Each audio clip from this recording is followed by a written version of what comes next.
સાંડિયા પુલમાં અધિકારીઓ સાથે ચર્ચા કરી છે.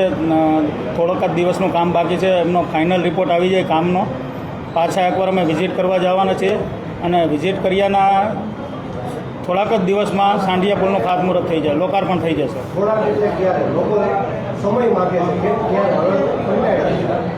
બને એટલા ઝડપથી લગભગ 2 કે 3 દિવસમાં કામ પૂર્ણ થઈ જશે.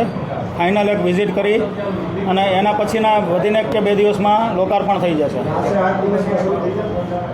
પૂરેપૂરા પ્રયત્ન છે. 8 દિવસ પહેલાં થાય એવા પણ પ્રયત્નો કરી રહ્યા છીએ. એમાં પાણીનો નિકાલ યોગ્ય રીતે નહોતો કર્યો. જે દિવાલ હતી એનું ફિનિશિંગ લેવલ નબળું હતું. એ બધું સંપૂર્ણપણે અત્યારે લગભગ 80% કામ થઈ ગયું છે. એ આપણને ફાઇનલ રિપોર્ટ આપે કે કામ અમારો લેવલથી પૂર્ણ થઈ ગયું છે. પછી ફાઇનલ અમે એકવાર વિઝિટ કરશું અને પછી બને એટલું ઝડપથી આપણે લોકોની સુખાકારી માટે લોકાર્પણ કરશું. પાણી નિકાલ માટેની વ્યવસ્થા ભૂલાઈ જાય તો માત્ર નોટિસથી ચલાવી લેવાશે કે બ્લેકલિસ્ટ કરાશે? ના, જરૂર પડે તો બ્લેકલિસ્ટ પણ કરશું, પણ એકવાર વોર્નિંગ આપી છે અધિકારીઓને અને એજન્સીને.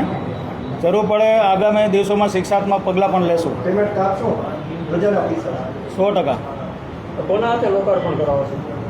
ડેપ્યુટી સીએમ સાહેબ સાથે બંને સાથે વાત ચાલી રહી છે. જેમની તારીખ આવે બેમાંથી કોઈ પણ આવશે તેમના સાથે એમના હસ્તે લોકાર્પણ કરાવશું.